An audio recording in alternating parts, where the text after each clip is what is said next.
एक ऐसा लड़का जिसकी जिंदगी बहुत ही ज्यादा खराब चल रही थी, लेकिन एक दिन वो एक वैम्पायर को सेव करता है जहाँ पर वो उसका मास्टर बन जाता है। कहानी शुरू होती है हमारा मेन कैरेक्टर माहिरू की पेरेंट्स की डेथ हो चुकी थी और माहिरू इस सदमे में होता ही है कि उसके रिलेटिव्स पहले ही बात करना चालू हो जाते हैं कि इसको आखिर अभी आगे कौन पालेगा। माहिरू को ऐसा लग रहा होता है कि कहीं वो अकेले भूखे ना मर जाए, लेकिन तभी अचानक से माहिरू के अंकल उसको पालने के लिए रेडी हो जाते हैं। उसके अंकल उसको पकड़ते हैं और बोलते हैं चिंता मत करो, हम तुम्हारे रिलेटिव्स हैं और हम तुम्हें अकेले नहीं छोड़ेंगे। और अब माहिरू बड़ा हो चुका है जहाँ पर वो कुछ सिंपल चीजें करता है, अपने शौक को पूरे करता है। भले ही वो एक हाई स्कूल स्टूडेंट है, लेकिन उसके अंकल उसको अपने दोस्तों को अपने घर लाने के लिए मना करते हैं। एक दिन जब माहिरू बाहर था तब उसको रोड साइड में एक कैट मिलती है जिसको माहिरू अपने घर लाता है। वो कैट इंजर्ड भी था तो वो उसको ठीक करता है, साथ ही वो उसको एक बेल्ट पहनाता है और उसको अडॉप्ट करने का सोचता है, जहाँ पर बहुत सोचने के बाद वो उस कैट का नाम कूरो रखता है। भले ही माहिरू ने उसको अडॉप्ट कर लिया था, लेकिन उसके अंदर के डार्कनेस के बारे में उसको कुछ भी नहीं पता था। अगले दिन माहिरू अपने दोस्त के साथ चल रहा होता है, जहाँ पर उसके दोस्त उसको रेलवे स्टेशन के सामने वाले वैम्पायर के बारे में बताते हैं और कैसे 10 लोग अभी लापता हो चुके हैं।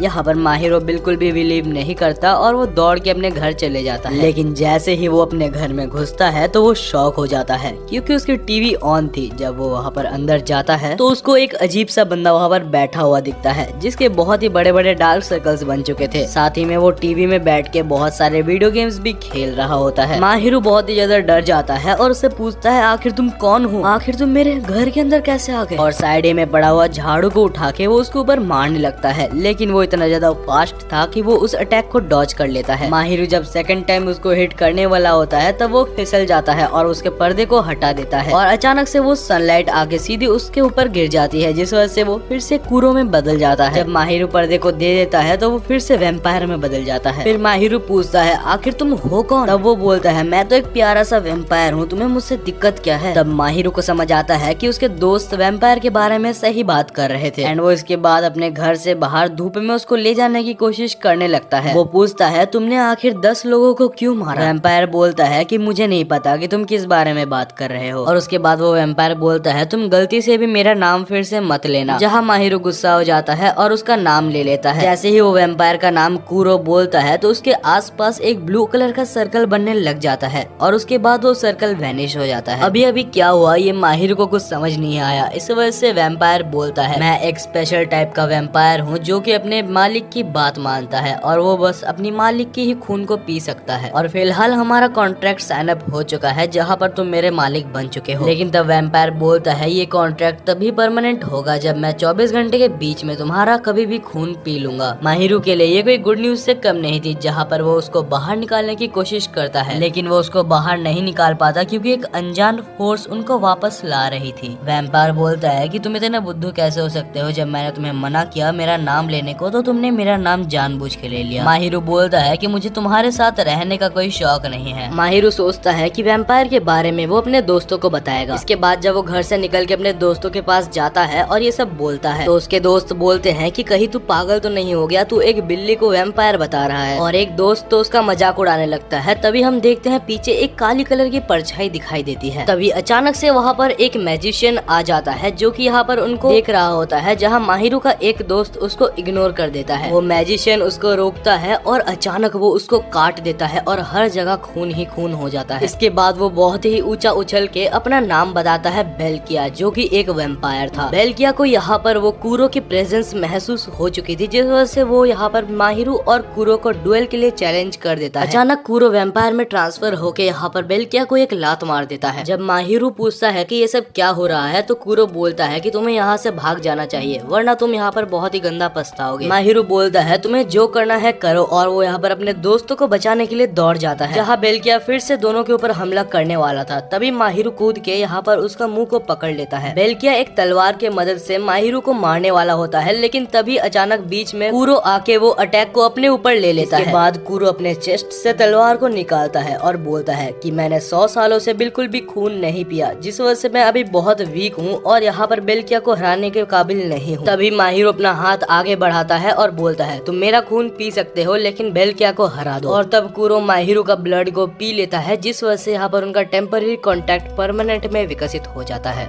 अब कुरो यहाँ पर माहिरू का वैम्पायर सर्वेंट बन चुका था। माहिरू कुरो को ऑर्डर देता है कि जाके बेल्किया को खत्म कर दो। कुरो बेल्किया के ऊपर अपने क्लॉज से हमला करता है जिससे एक विंड अटैक होता है और एक ही बार में यहाँ पर बेल्किया खत्म हो जाता है। फिर कुरो उसको जान से मारने वाला होता है, तभी वो एक डॉल में कन्वर्ट हो जाता है। तब माहिरू उसको उठाता है और पूछता है कि तुम कुरो को मारने की कोशिश क्यों कर रहे थे। तब बेल्किया बोलता है कि ये मेरे मास्टर का ऑर्डर था। उसके मास्टर का नाम सुबाकी होता है। जब माहिरू पूछता है कि आखिर वो उसे मारना क्यों चाहता था, तब बेल्किया एक अजीब सा आंसर देता है। वो बोलता है कि सुबाकी को कोई भी नहीं जानता और जो उसको नहीं जानता वो सबको मारना चाहता है। अचानक कुरो और माहिरू बेहोश हो जाते हैं क्योंकि वो लोग बहुत थक गए थे। और उसके बाद हम देखते हैं माहिरू अपने बेड में सो रहा होता है और साइड ही में कुरो भी यहाँ पर सो रहा होता है। माहिरू जल्दी से उठ के अपने स्कूल जाता है और जाके उस दोस्त को देखता है जिसको वैम्पायर ने काटा था। लेकिन जब माहिरू उस बारे में पूछता है तो किसी को कुछ भी याद नहीं था। वो दोस्त बोलता है कि मेरे को पुलिस वाले ने बताया कि मेरा एक कार एक्सीडेंट हुआ था। वो लोग जो मार्केट में मिले थे माहिरू के दोस्तों को याद भी नहीं होता। ये सब माहिरू को बहुत ज्यादा वियर्ड लगता है और वो यहाँ पर स्कूल के छुट्टी के बाद कुरो से ये सब के बारे में पूछता है कि ये सब आखिर हो क्या रहा है। अचानक वहाँ बारिश शुरू हो जाती है लेकिन कोई भी काले बादल नहीं थे।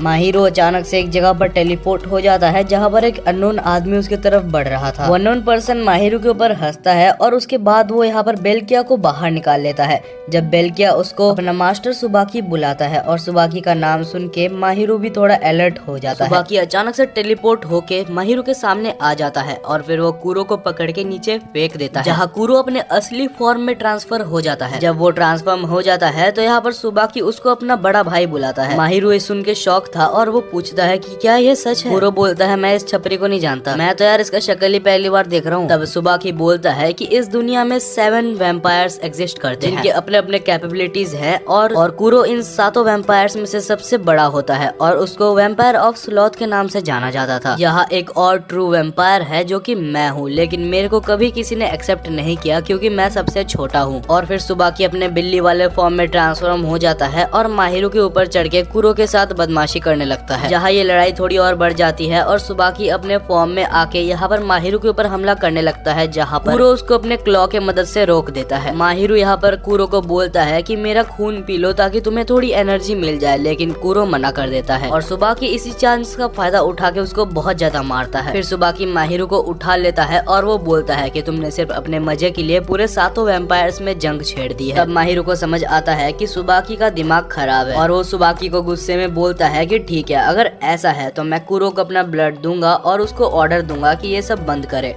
लेकिन सुबाकी बोलता है अगर तुम उससे पहले ही मर जाओ तो क्या होगा। और फिर सुबाकी माहिरू को मारने के लिए जाने वाला होता है, लेकिन तभी कुरो अपने जान पे खेल के उसको बचाने के लिए वहाँ पर जाता है, लेकिन वो टाइम पर नहीं पहुँच पाता। लेकिन तभी अचानक से सब कुछ गायब हो जाता है। माहिरू और कुरो एक अलग जगह पर जा पहुँचते हैं और माहिरू को समझ आ जाता है कि एक दूसरे वैम्पायर ने अभी उसकी जान बचाई है। तभी अचानक वहाँ पर 2 ट्विन अपीयर हो जाते हैं और बोलते हैं कि माहिरू को हमारे मास्टर देखना चाहते हैं। कुरो का जाने का बिल्कुल भी मन नहीं था, लेकिन तब वहाँ पर एक अमीर लड़का आता है और बोलता है तुम्हारे पास और कोई चारा नहीं है मेरे लैम्बोर्गिनी में बैठ के वहाँ पर जाने के अलावा। तो माहिरू भी वहाँ पर लैम्बोर्गिनी में बैठ जाता है और उसके साथ जाने लगता है, जहाँ पर वो लड़का माहिरू को बताता है कि वो वैम्पायर ऑफ लस्ट का मास्टर है। वो लड़के का नाम मिसानो होता है और वो जब वहाँ पर उसके घर में पहुँच जाते हैं तो हमें एक बटरफ्लाई दिखाया जाता है जो कि और कोई नहीं वैम्पायर ऑफ लस्ट थी। वो अपने वैम्पायर को इंट्रोड्यूस करते हुए उसका नाम स्नो बताता है। अगले सीन में वो अपने वैम्पायर ऑफ लस्ट को खून पिलाता है और अपने डेथ साइड को समन कर लेता है और उसके बाद उसकी बिहेवियर बिल्कुल चेंज हो जाती है। वो बोलता है माहिरू तुम बिल्कुल गधे हो, तुम्हें अपने वैम्पायर का अच्छे तरीके से इस्तेमाल करना भी नहीं आता। मिसानो दोनों को ऑफर देता है कि तुम दोनों मेरे सर्वेंट बन जाओ, लेकिन यहाँ पर माहिरू और कुरो मना कर देते हैं, जिस वजह से वो स्नो को बोलता है कि उनके ऊपर हमला करो। स्नो का पहला अटैक दोनों बहुत मुश्किल से ही डॉज करते हैं। उसके बाद माहिरू पूछता है आखिर तुम ऐसा क्यों कर रहे हो, लेकिन मिसानो कुछ भी बताने से मना कर देता है। वो बोलता है तुम जैसे कॉमनर को मेरे से बात करने की औकात नहीं है। ये सुन के माहिरू का मूड खराब हो जाता है। वो कुरो को उठाता है और बोलता है मुझे भी तुम जैसे घमंडी से बात नहीं करनी। जब माहिरू कुरो को लेके बाहर आता है तो वो रियलाइज करता है कि वो खो चुका है।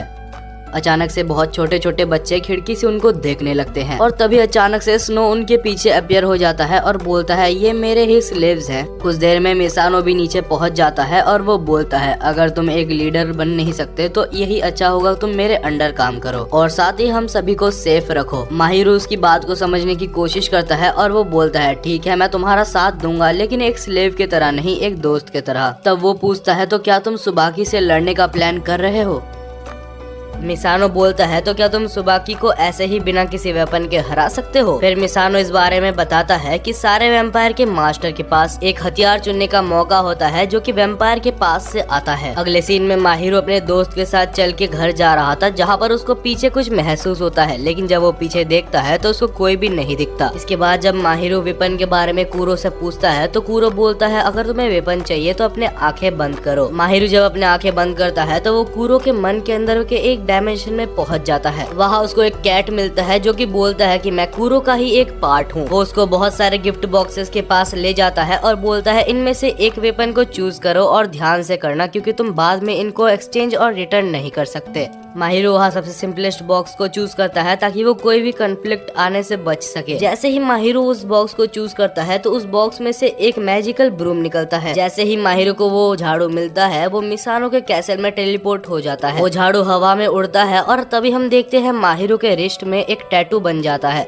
माहिरो को लगता है कि ये क्या हो गया, लेकिन तब मिसानो बोलता है कि ये तुम्हारी वेपन की निशानी है। वो अपने झाड़ू को समन करने की कोशिश भी करता है लेकिन नहीं कर पाता। तब स्नो बोलता है कि तुम अपने गोल के बारे में सोचो, इससे तुम्हें इजी होगी। माहिरो अपने दोस्तों के बारे में सोचता है क्योंकि वो अपने दोस्तों को अपना फैमिली मानता था। वो मिसानो को ये भी बोलता है कि कभी मैं अपने दोस्तों को तुमसे भी जरूर मिलाऊंगा। अगले सीन में माहिरो अपने दोस्त सकुया के पास जाता है क्योंकि वो 3 दिन से स्कूल नहीं आ रहा था। अचानक से माहिरो के सारे मेमोरीज ग्लिच करने लगते हैं और वो साकुया के बारे में सब कुछ भूलने लगता है। आखिर ये क्या हो रहा था, माहिरो ये समझने से पहले असली साकुया पीछे से उसको पकड़ लेता है और वो सभी एक जगह टेलीपोर्ट हो जाते हैं जहाँ पर कूरो और माहिरो स्टिंग्स से बंधे हुए थे। तभी ऊपर हम बेल्किया को देखते हैं और साथ ही यहाँ पर माहिरो के दोस्त साकुया को भी देखते हैं। कूरो और माहिरो को समझ आ जाता है कि साकुया अभी सुबाकी का मिनियन बन चुका है। जहाँ साकुया ऑलमोस्ट रोते हुए बोलता है कि मैंने तुम पर ट्रस्ट किया था लेकिन तुमने ये बात छुपाई कि कूरो एक नॉर्मल कैट है। माहिरो के ऊपर हमला भी होता है लेकिन कूरो जैसे तैसे करके उसको बचा लेता है और अपने ऊपर हमले को ले लेता है। कूरो अभी इतना ज्यादा इंजर्ड हो चुका था कि वो माहिरो का ब्लड पी के भी रिकवर नहीं हो पाता। माहिरो को लगता है कि वो अभी शायद मरने वाला है लेकिन तभी सारे स्टिंग्स कट जाते हैं क्योंकि मिसानो और स्नो यहाँ पर आ चुके थे। स्नो बेल्किया के ऊपर हमला करता है और उसको दूर कर देता है जहाँ पर मिसानो साकुया को देखता है। मिसानो और स्नो ने यहाँ पर बेल्किया को अपने एग्जीक्यूशन चेयर में बैठा के उसको मार ही दिया होता है। फिर मिसानो साकुया से पूछता है कि आखिर तुमने ऐसा क्यों किया, क्योंकि माहिरो तो अभी तुमको मेरे से इंट्रोड्यूस करने का सोच रहा था। अचानक साकुया का बिहेवियर चेंज हो जाता है जहाँ पर वो बोलता है कि मैं भी तुम दोनों के साथ दोस्त बनना चाहता था। ये सुन के मिसानो थोड़ा सा केयरलेस हो जाता है और वो स्नो को बोलता है कि साकुया और बेल्किया को जाने दो। जहाँ पर जैसे ही वो इनको छोड़ता है तो बेल्किया जो कि स्टिंग्स के द्वारा कंट्रोल हो रहा होता है वो स्नो के ऊपर हमला करता है और स्नो का एक पैर को काट देता है। जहाँ साकुया मिसानो को अपने नाइफ से हमला करता है और उसको बहुत ही सीरियस डैमेज दे देता है। साकुया माहिरो के गले पे नाइफ रखता है और बोलता है तुम्हें तो मर ही जाना चाहिए था।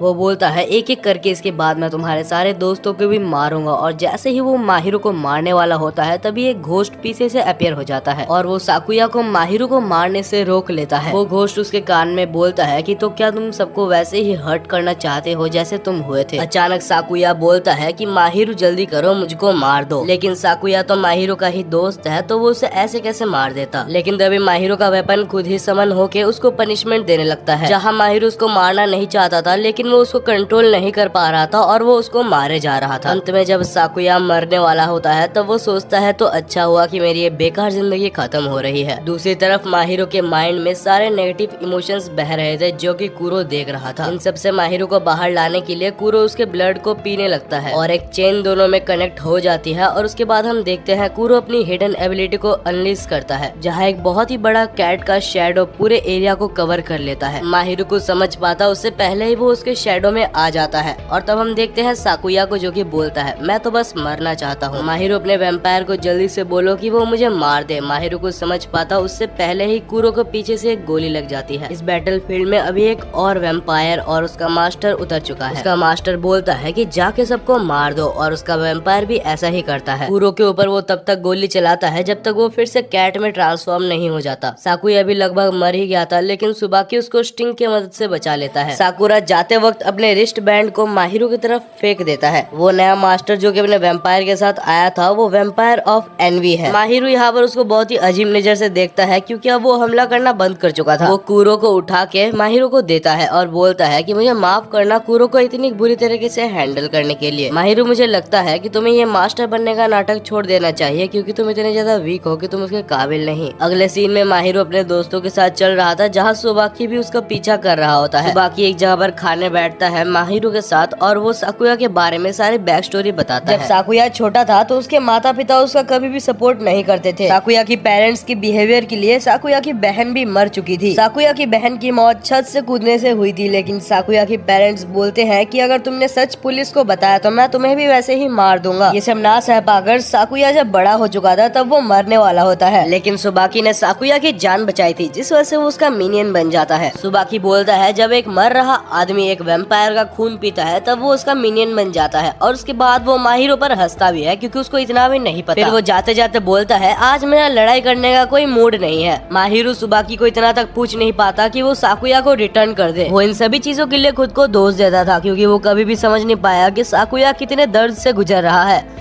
अगले दिन जब माहिरो स्कूल जाता है तो साकुया के बारे में पूछता है, लेकिन किसी को भी साकुया के बारे में कुछ भी नहीं पता था। साकुया की बस नेचर ही उनको याद थी, लेकिन साकुया की फेस उनको याद नहीं थी। माहिरो ये सब समझ जाता है कि आखिर ये सब कैसे हो रहा है। कुछ दिन बाद एक फेस्टिवल में हम देखते हैं साकुया मास्क लगा के आता है जहाँ उसके सारे दोस्त उसके पास से जा रहे थे, लेकिन उसको कोई भी नहीं पहचान पा रहा था। हालांकि साकुया ये देख के हैरान होता है कि उनके पीछे बोर्ड में लिखा हुआ था कि हम साकुया का वेट कर रहे हैं। ये सब वो देख ही रहा होता है कि उड़ते हुए कुरो उसके मुंह पे पड़ता है और माहिरो भी उसको देख लेता है, लेकिन साकुरा यहाँ पर छत की तरफ भागने लगता है। थोड़ी ऊपर जाके साकुया समझ नहीं पा रहा था कि वो आखिर माहिरो को फेस कैसे करे। आखिर उसने उसको मारने का ट्राई किया था। तब माहिरो बोलता है कि जो कुछ हो चुका है उसको भूल जाओ। साकुरा, याद करो हम बचपन के दोस्त हैं, हमने बचपन में कितने कुछ किए हैं। लेकिन साकुया बोलता है बचपन की कोई भी मेमोरीज मेरे पास नहीं है। फिर वो वहाँ से भागने लगता है और वो छत के पूरे ऊपर चले जाता है जहाँ पर वो बाउंड्री में खड़े हो जाता है और बोलता है मुझे माफ करना माहिरो, मैंने तुम्हें और तुम्हारे दोस्त को मारने की कोशिश की है। सच बताऊं तो मैं कभी भी ऐसा नहीं करना चाहता था। माहिरो बोलता है मुझे उन सब चीजों से कोई फर्क नहीं पड़ता, लेकिन तभी साकुया वहाँ से कूद जाता है और उसको बचाते हुए माहिरो भी वहाँ से कूद जाता है। हवा में माहिरो साकुया के कॉलर को पकड़ता है और नीचे गिरने से जस्ट पहले वो अपने झाड़ू को समन कर लेता है, लेकिन कुछ देर बाद माहिरो का डिसबैलेंस हो जाता है और वो जाके गिर जाता है। गिरने के बाद वो दोनों ही हंसते हैं कि कैसे अभी तक माहिरो अपने पावर्स को कंट्रोल नहीं कर सकता। लेकिन फिर अचानक से साकुया रोने लगता है और बोलता है कि मुझे तुम्हारे साथ और भी ऐसे कुछ मोमेंट्स बिताने थे। लेकिन उसके बाद साकुया बोलता है कि जब मैं छोटा था तब मेरी बहन के मरने की दोष को मैं अपने ऊपर ही लेता था, लेकिन तब सुबाकी ही एक ऐसा आदमी था जिसने बोला कि उसका दोष नहीं है। सुबाकी ने साकुया को ये भी बोला था कि हर सिचुएशन में जब भी तुम मुझे याद करोगे मैं तुम्हारे पास आ जाऊंगा। और जब वो मरने वाला होता है तब भी सुबाकी ने उसको बचाया था, जिस वजह से मैं सुबाकी के लिए कुछ भी कर सकता हूँ। माहिरो सोचता है कि उसके अंकल के लिए उसके लाइफ में जैसा रोल है सुबाकी का भी उसके लाइफ में वैसा ही रोल है। तब माहिरो बोलता है सुबाकी की हर बात तुम उसके प्रेशर में आके करते हो और मैं तुम्हें वादा करता हूँ कि मैं तुम्हें इससे आजाद कर दूंगा। साकुया बोलता है तुमने मेरे लिए जितना किया है वो बहुत है, तुम्हें ये सब करने की कोई जरूरत नहीं। फिर साकुया माहिरो से जितना दूर हो सकता था उतना दूर चले जाता है। तुम एक पहले दोस्त थे जिसने मेरा साथ दिया था, तुम एक पहले ऐसे दोस्त थे जिसने सबसे पहले फ्रेंडशिप का हाथ बढ़ाया था। ये सब कह के वो रो रहा होता है। अगले सीन में हम देखते हैं माहिरो को जो कि बहुत ज्यादा फ्रस्ट्रेटेड होता है और वो कुरो को बोलता है कुरो मेरे को तरीके बताओ, मुझे बहुत ज्यादा स्ट्रॉन्ग बनना है। अगले सीन में हम देखते हैं माहिरो और कुरो यहाँ पर एक फेस्टिवल का वेट कर रहे थे जहाँ फायरवर्क शोज होने वाले थे। अचानक वहाँ पर एक मिस्टीरियस आदमी आता है और उनको एक सूटकेस थमा के जाता है। बोलता है कि यहाँ पर घुमे हुए चीजों वाले सेक्शन में जाके इसको प्लीज डिपॉजिट कर देना क्योंकि मेरे को नहीं पता वो कहाँ पर है। सूटकेस देने के ठीक बाद वो मिस्टीरियसली गायब हो जाता है। हालांकि यहाँ पर माहिरो ज्यादा डाउट नहीं करता और वो अकेले ही यहाँ पर घुमे हुए चीजों वाले काउंटर की तरफ चलने लगता है। जाते वक्त माहिरो एक आदमी से टकराता है जिसके सुनहरे बाल थे। वो एक बहुत ही बड़ा बॉक्स अपने ऊपर ले जा रहा था, लेकिन जब माहिरो पूछता है कि ये क्या है तब वो आदमी बोलता है ये वेम्पायर्स के लिए एक कॉफिन है। हैं। माहिरू ये सुन के बिल्कुल भी बिलीव नहीं कर पा रहा था, लेकिन तभी वो डिस्ट्रैक्ट हो जाता है क्योंकि उसके पीछे एक बहुत ही बड़ा एक्सप्लोजन होता है और वो ठीक उस जगह पर होता है जहाँ पर माहिरू जा रहा था। माहिरू को जल्द ही समझ आ जाता है कि ये सूटकेस भी बहुत ही जल्दी फटने वाला है। वो समझ नहीं पा रहा था कि आखिर वो उसको दूर कैसे ले जाए जहाँ पर किसी को भी हार्म ना हो। कूरो को वो सुनहरे बाल वाले लड़के के सामने भी वो समन नहीं कर सकता था, लेकिन फिर वो उस लड़के पे बिलीव करता है और उसके सामने वो कूरो को समन करता है, जहाँ पर कूरो उसको हवा में बहुत ऊपर जाके फेंकता है।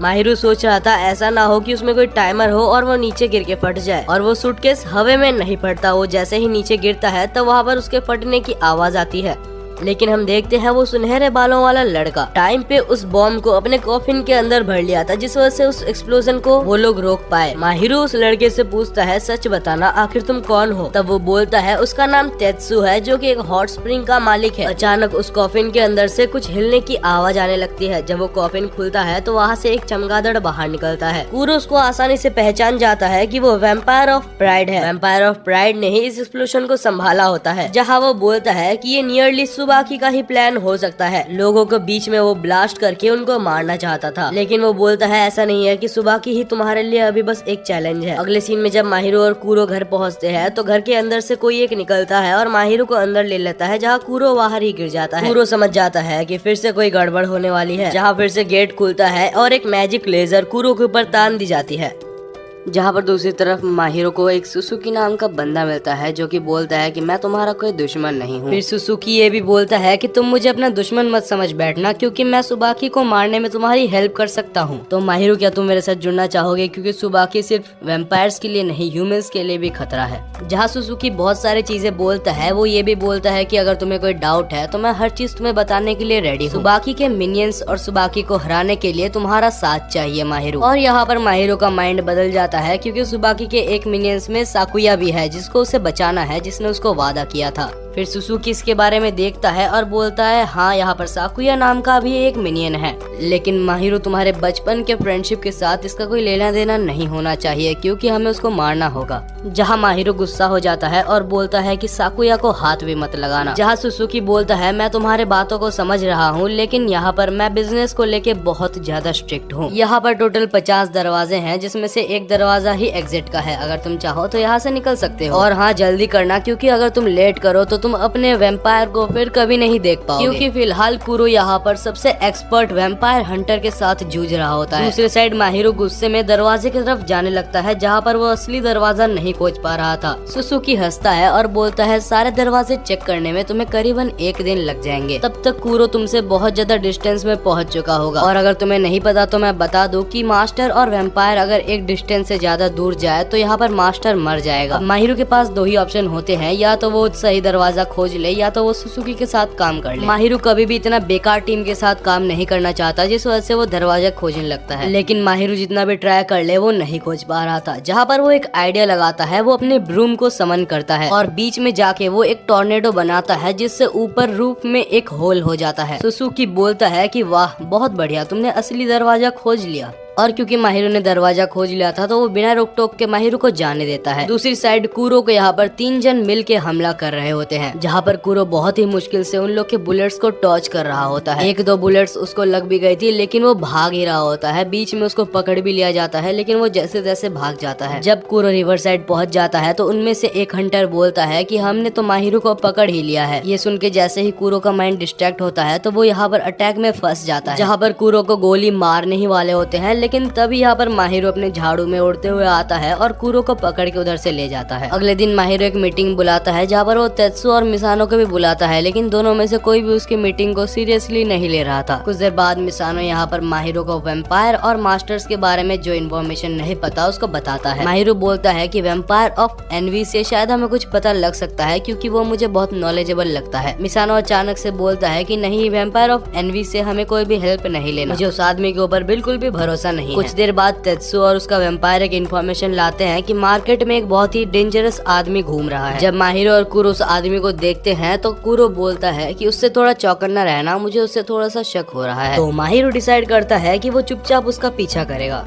जब माहिरू देखता है कि वो एक जानवर को कैद करके ले जा रहा था, तब माहिरू का जानवर का प्यार जाग जाता है और वो उस जानवर को बचाने के लिए उसके पीछे भाग जाता है। वो आदमी भी एक कवर में जाके माहिरू को देख चुका था, जिस वजह से वो उसका वेट कर रहा था। जब माहिरू पहुंच जाता है तो वो अचानक से उसको पूछता है, जल्दी बताओ तुम एक एंजल हो या फिर तुम एक डीमन हो। लेकिन माहिरू कुछ समझ नहीं पाता और कुरो का भी मुंह बहुत ही वियर्ड बन जाता है। तब वो आदमी अपना पावर का यूज करता है, वहाँ पर एक मैजिकल पियानो को समन कर लेता है, जहाँ पर उस पियानो के साउंड से यहाँ पर उस आदमी को पता चल जाता है कि कुरो एक डीमन है। और अचानक से वो कुरो के ऊपर हमला करना चालू कर देता है, जहाँ पर वो उसको लात मारते मारते ऊपर ले जा रहा था। माहिरू जल्दी से अपने ब्रूम को समन कर लेता है और वो कुरो को बचाने के लिए उसके ऊपर जाने लगता है। ऊपर पहुंचने के बाद माहिरू जैसे तैसे कुरो को बचाता है और उसको अपना ब्लड पीने के लिए देता है, ताकि वो अपने खोए हुए स्ट्रेंथ को वापस ला सके। इसके बाद माहिरू पूछता है कि तुमने आखिर मेरे पार्टनर को क्यों हार्म पहुंचाया। साथ में केज में कैद हुए जानवर को भी वो छोड़ने के लिए बोलता है, लेकिन जब वो उस जानवर को छोड़ता है तब वो जानवर एक वैम्पायर निकलता है, जो कि वैम्पायर ऑफ ग्रीड था।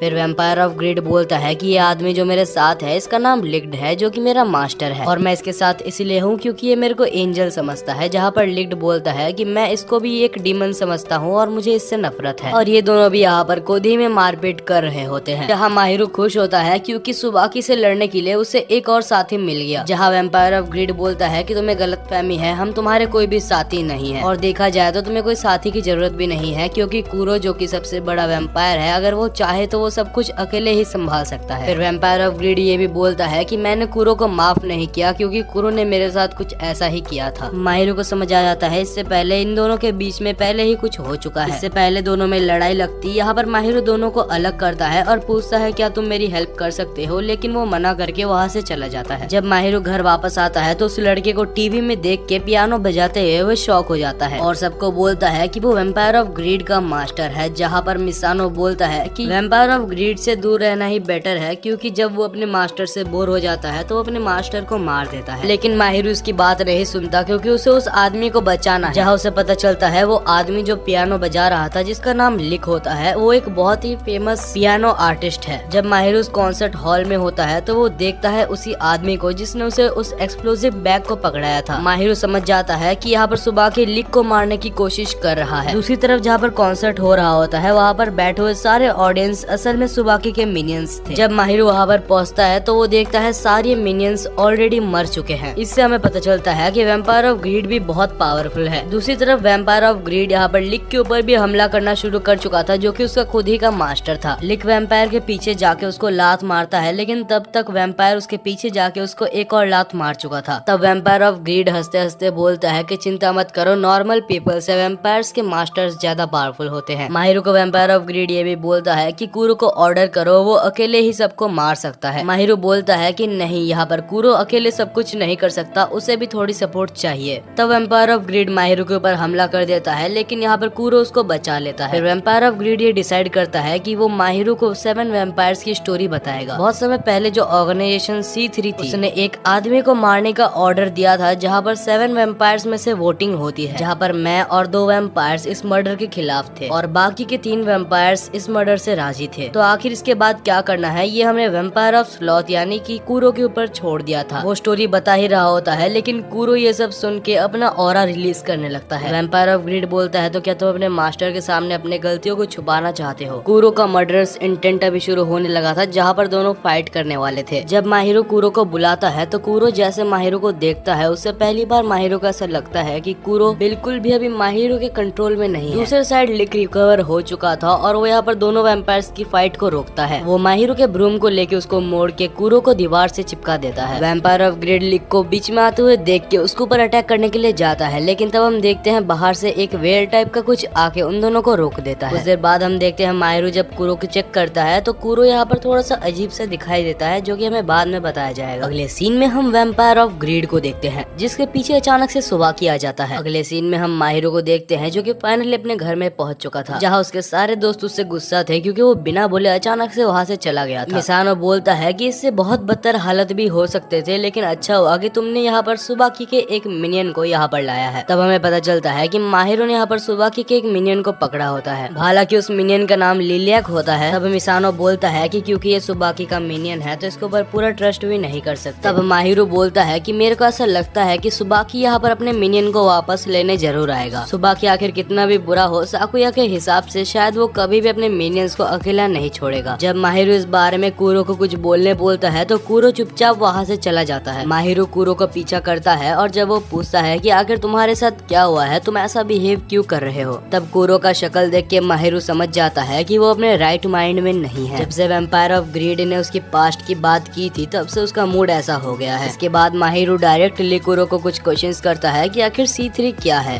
और तुमने आखिरकार ऑपरेशन में हाँ बोला था या फिर ना। जैसे ही ये सब वो पूछता है तो वो कूरो को देखता है जो कि एक बहुत ही अजीब से चीज में अचानक से ट्रांसफॉर्म होने लगा था। माहिरो उसको देख के बिल्कुल चौंक जाता है, लेकिन उसके बाद वो बहुत सारे करेज को एक साथ इकट्ठा करके उसको ऑर्डर देता है कि अपने कैट वाले फॉर्म में आओ। कूरो माहिरो का ऑर्डर फॉलो करते हुए सीधा यहाँ पर माहिरो के पीछे चलने लगता है और दोनों ही फिर घर चले जाते हैं। अगले सीन में हम माहिरो को उसी मिनियन के पास देखते हैं जिसको माहिरो ने पकड़ा था। तब वो पूछता है तो क्या तुम सुबाकी को अपना दुश्मन मानते हो, लेकिन माहिरो बोलता है कि मैं उसे दुश्मन नहीं मानता, मैं मानता हूँ कि वो बस एक ऐसा आदमी है जिसे मुझे रोकना है। फिर वो मिनियन बोलता है माहिरो मुझे तुम्हें कुछ बताना है। सुबाकी का एक राइट हैंड मैन है जिसका नाम हाइगन है और वो स्पेशली बहुत ही ज्यादा स्ट्रॉन्ग है, तुम्हें उससे बच के रहना चाहिए। बाकी जितने भी वीक मिनियंस है वो तो फाइट भी नहीं करना चाहते। अगले दिन सुबह जब माहिरो उठता है तो उसे एक कॉल आता है जहाँ उसे वैम्पायर ऑफ ग्रीड के बारे में पूछते हैं क्योंकि वो पिछले रात से ही मिसिंग है और उसका मास्टर लिक्ट बहुत ही जल्दी कमजोर होते जा रहा है। इस वजह से अगर उसको ना खोजा गया तो लिक्ट कुछ देर में बहुत ही कमजोर होके मर जाएगा। अचानक लिक्ट के पीछे एक लाल बालों वाला आदमी आ जाता है। लिक्ट कुछ समझ पाता उससे पहले ही वो उसको बहुत ही जानलेवा हमला कर देता है। फिर हमें पता चलता है कि ये सुबाकी का राइट हैंड हाइगन है जो कि बहुत ही आसानी से लिक्ट को पीटे जा रहा था। लिक्ट लड़ने की कोशिश करता है लेकिन वो कुछ भी नहीं कर पाता हाइगन के सामने। जहाँ हाइगन बोलता है कि तुम्हारा वैम्पायर ऑफ ग्रीड अभी सुबाकी के नीचे बहुत ही गंदी तरीके से कुचला जा रहा है। लिक्ट बोलता है कि मुझे उस डीमन की कोई भी परवाह नहीं है, लेकिन मैं तुमसे तो नहीं हारने वाला। जहाँ लिक्ट को मारने के लिए हाइगन ने भी अपना रेड ऑरा समन कर लिया था जिसको यहाँ पर दूर से माहिरो ने भी देख लिया था। माहिरो जल्दी से कूरो को लेके वहाँ पहुँचना चाहता था, लेकिन कूरो बोलता है कि पहले अपने बैकअप को बोल दो, लेकिन माहिरो नहीं सुनता, बोलता है कि मेरे पास उतना टाइम नहीं है। अगले सीन में माहिरो पहुँच चुका था जहाँ पर वो ना जानते हुए कि वो हाइगन है उसको बोलता है कि उसे छोड़ दो। इसके बाद कूरो और माहिरो लड़ाई करने के लिए रेडी हो जाते हैं। जहाँ कूरो अपने पास्ट को अभी तक भुला नहीं पाया था और वो लड़ नहीं पा रहा था। अचानक से कूरो एक ब्लैक क्रिस्टल बॉल में ट्रांसफर हो जाता है जिसे देख के वो बिल्कुल हक्का बक्का रह जाता है और बोलता है क्या ये बॉल कूरो भी हो सकता है। माहिरो अपने डिफेंस के लिए अपने ब्रूम को समन करने की कोशिश करता है, लेकिन वो ब्रूम भी उस क्रिस्टल बॉल में घुस जाता है जहाँ पर अभी उसके पास कुछ भी डिफेंस के लिए नहीं था। हाइगन बोलता है कि लिक्ट और मेरे बीच की लड़ाई अभी तक खत्म नहीं हुई है। जहाँ लिक्ट का हमला देख के हाइगन भी थोड़ा सा इम्प्रेस हो जाता है और वो सोचता है कि मैं भी सीरियस हो जाता हूँ। हाइगन लिक्ट का सारे हमले को डॉज कर लेता है और बहुत बुरी तरीके से लिक्ट यहाँ पर हाइगन से हार जाता है।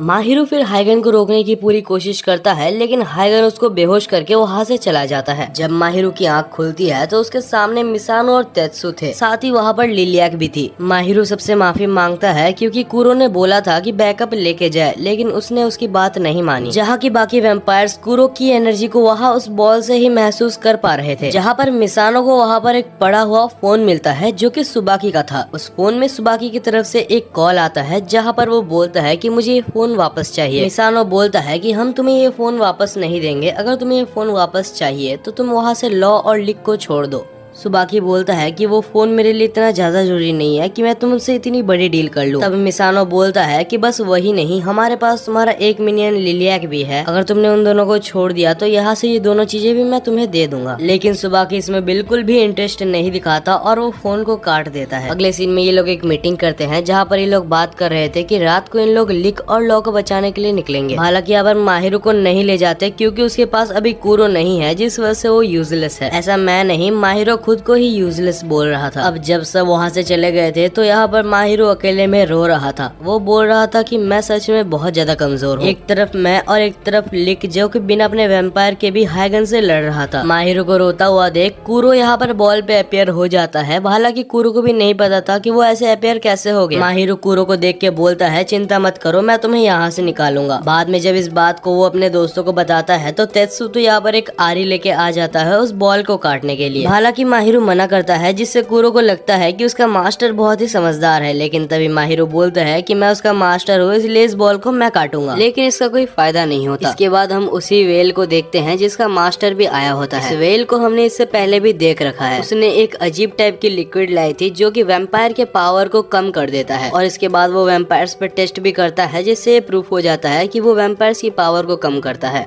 वो बंदा बोलता है कि ये लिक्विड मुझे वैम्पायर ऑफ एनवी से मिला है। माहिरो बोलता है तो क्या मिसानो हमें अभी भी उससे बात नहीं करनी चाहिए, जहाँ पर मिसानो मना कर देता है। जहाँ स्नो उसे समझाता है कि कुछ देर के लिए ही सही लेकिन पास्ट की बातों को कुछ देर के लिए ही भूल जाओ। इस कैटेगरी में वैम्पायर ऑफ एनवी हमारी हेल्प कर सकता है तो क्यों ना ले। इसके बाद माहिरो वैम्पायर ऑफ एनवी के पास जाने के लिए निकलता है जहाँ पर वो ट्रेन में बैठा था और सोच रहा था। तभी अचानक सुबाकी आ जाता है और बोलता है तुम कैसे मास्टर हो जो कि अपने वैम्पायर तक को नहीं बचा पाए। एंड इसके बाद सुबाकी उसको पर हमला कर देता है। लेकिन तभी हम देखते हैं माहिरो ट्रेन से कूद जाता है और उसको पता चलता है कि वो एक इल्यूजन को देख रहा था। माहिरो को लगता है कि सुबाकी भी वही जा रहा है जहां वो फिलहाल जा रहा है, जिस वजह से वो उससे पहले उधर पहुंच जाता है। उधर पहुंचते साथ उसको एक पागल डीलर मिल जाता है जो कि एक साइंटिस्ट था। माहिरो को कुछ समझ नहीं आ रहा था कि वो उससे बात कैसे करे, लेकिन फिर उससे पूछ लेता है। जहाँ वो साइंटिस्ट माहिरो को घर लाता है और उसके ही सर पे उसका नाम लिख देता है क्योंकि साइंटिस्ट को माहिरो का नाम याद ही नहीं हो रहा था। इसके बाद माहिरो को जिस डीलर के साथ काम था वो भी यहाँ पर आ जाता है। वो डीलर अपना नाम मीको बताता है और वो ये भी बताता है कि वो मिसानो का भाई है। माहिरो को शुक्रिया अदा करता है क्योंकि मिसानो पहले किसका भी दोस्त नहीं हुआ करता था, लेकिन अभी फिलहाल उसके पास एक दो दोस्त हैं। इसके बाद माहिरो कूरो को उस पागल साइंटिस्ट को दिखाता है जहाँ पर वो बोलता है ये तो बड़ा इंटरेस्टिंग केस है। वो उसको अपने लेबोरेटरी में ले जाता है और उसको जांच करने के बाद बोलता है कि हम इसका कुछ नहीं कर सकते क्योंकि ये पहला केस है जो हम देख रहे हैं। इसके बाद मीको बोलता है तो माहिरो क्या तुम्हें लगता है कि तुम अकेले कूरो के साथ ही सुबाकी को ब्रेक कर सकते हो? माहिरो बोलता है तुम डायरेक्टली बोल सकते थे कि मैं सुबाकी को मार सकता हूँ, लेकिन तुमने सुबाकी को ब्रेक ही क्यों बोला? जहाँ वो बोलता है कि हम एक वैम्पायर को कभी भी फुल्ली नहीं मार सकते, हम बस उसे ब्रेक ही कर सकते हैं। और वो हम ऐसे कर सकते हैं कि सबसे पहले हमने जो वैम्पायर को चीज दी थी उसको अगर हम तोड़ दे तो। जिससे माहिरो को याद आता है कि कूरो को सबसे पहले माहिरो ने एक बेल दिया था। इसके बाद वो पागल साइंटिस्ट माहिरो को एक कुछ जूस टाइप का देता है। इसके बाद उस जूस को माहिरो को पीने के लिए बोलता है, जहाँ पर वो बोलता है कि ये जूस तुम्हें कूरो के माइंड को मास्टर करने में बहुत हेल्प करेगी। जहाँ पर माहिरो उस जूस को पी लेता है और वो पीने के बाद अचानक बेहोश हो जाता है। बेहोश होने के बाद वो नीचे गिरते जा रहा था, जहाँ पर उसको बस एक ही चीज दिख रही थी जो कि कूरो की वही दी गई बेल्ट थी। अगले सीन में हम माहिरो के सारे दोस्तों को देखते हैं जो कि यहाँ पर प्लानिंग कर रहे थे कि सुबाकी को कैसे हराना है। उन सबको सुबाकी की रियल लोकेशन पता चल चुकी थी, जहाँ वो लोग को इतना अंदाजा तो हो जाता है कि लॉ और लिक एक ही बड़े वाले बिल्डिंग में है, लेकिन वो लोग एक साथ तो कभी भी नहीं होंगे क्योंकि वैम्पायर और मास्टर के एक साथ होने से उनकी पावर बढ़ जाएगी, जिस वजह से वो लोग अंदाजा लगाते हैं कि लॉ ऊपर होगा और लिक नीचे होगा। और वो लोग ये डिसीजन लेते हैं कि वो अपना भेष बदल के वो बिल्डिंग में घुसेंगे। यहाँ पर वो वेल का मास्टर जिसका नाम क्रेन होता है, वो यहाँ पर एक बहुत ही अमीर इंसान बन के आया था, जिससे बहुत ही दिमाग लगा के वो सुबाकी के रूम का कार्ड का एक डुप्लीकेट बनवा लेता है। अब वो लोग बिना सुबाकी के पता लगे उनके रूम में भी घुस सकते हैं। वहीं पर मिसानो भी एक काले कपड़े पहन के लिफ्ट पे चढ़ा था, लेकिन लिफ्ट पे वहाँ पर साकुया भी होता है। यहाँ पर साकुया ने मिसानो को पहचान लिया था, जिस वजह से यहाँ पर साकुया बेसमेंट का बटन चुपके से दबा देता है, जहाँ लिफ्ट बेसमेंट में जाने लगती है। जहाँ मिसानो कॉल करके क्रेन को भी बेसमेंट में बुला लेता है, लेकिन क्रेन इस टाइप की फाइट में बहुत अच्छा नहीं है। बेसमेंट में पहुँचने के बाद वहाँ पर उसको लॉ कहीं भी नहीं दिखते। इसका मतलब ये है कि बेसमेंट में लॉ नहीं है।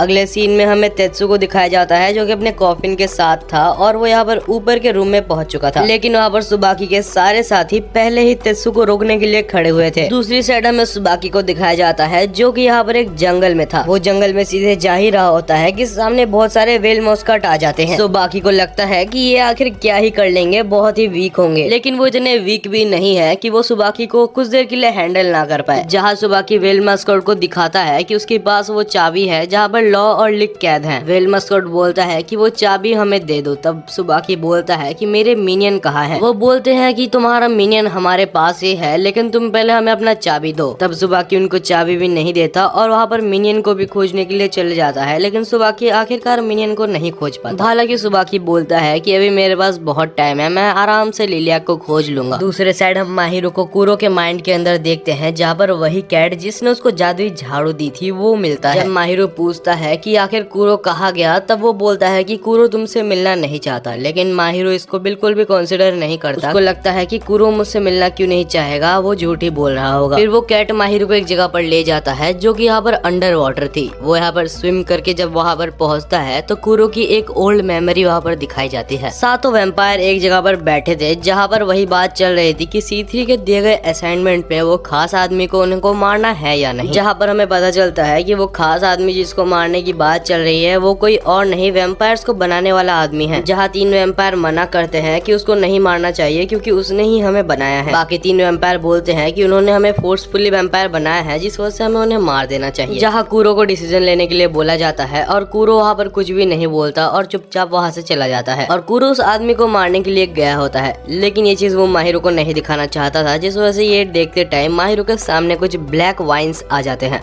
और इसके बाद अचानक से वही कैट माहिरो के सामने आ जाती है। वो कैट माहिरो से पूछती है कि क्या तुम्हें कुरो की और भी मेमोरीज को देखना है। वो उसके बाद वहाँ पर एक रूम में ले जाती है जहाँ पर कुरो की सारी मेमोरीज रखी थी, लेकिन कुरो तो उसकी मेमोरीज बिल्कुल भी माहिरो को नहीं दिखाना चाहता, जिस वजह से माहिरो उसको नहीं देखता। और उसके बाद वो कुरो की एक रूम में जाता है जहाँ पर कुरो रखा हुआ था। कुरो उसको रोते रोते बोलता है कि मैं कभी भी एक इतना बुरा वैम्पायर नहीं बनना चाहता था, मैंने ये बहुत ही गलत काम किया है। जहाँ पर माहिरो बोलता है कि हाँ, तुमने जो भी किया वो गलत है। अगर तुम इतने सालों से ये सब करके भी सोचे हो कि ये गलत है तो जरूर वो गलत ही होगा, लेकिन कुरो ये तुम्हारा पास्ट है। ये याद रखो कि तुम अभी अपने पास्ट में नहीं हो, तुम अपने प्रेजेंट में हो। अभी ये पास्ट की बातों को पकड़ के बैठने का टाइम नहीं है। अभी हमें और भी बहुत चीजें करनी है, अगर हमने वो भी नहीं की तो तुम्हें उसका भी पछतावा रह जाएगा। जहाँ कुरो माहिरो की बात को समझ जाता है और वो फाइनली अपने सारे डार्कनेस को हटा के अपने कैट वाले फॉर्म में आ जाता है। दूसरी साइड हमें लॉ और लिक को दिखाया जाता है जो कि एक ही जगह पर थे लेकिन अलग अलग रूम पे थे। तो यार आज की वीडियो हम यहीं पर ही खत्म करते हैं। इसके बाद बहुत सारी अच्छे स्टोरीज भी हैं। आखिर लॉ की क्या स्टोरी थी, आखिर वो यहाँ पर वैम्पायर कैसे बना, आखिर सुबाकी विलेन क्यों बन गया, आखिर सुबाकी को सब मारना क्यों चाहते हैं, ये सब जानने के लिए आप एक कमेंट जरूर से कर दीजिएगा। मैं पार्ट 2 आपके लिए जरूर से लाऊंगा। तब तक के लिए यार मिलते हैं नेक्स्ट वीडियो में।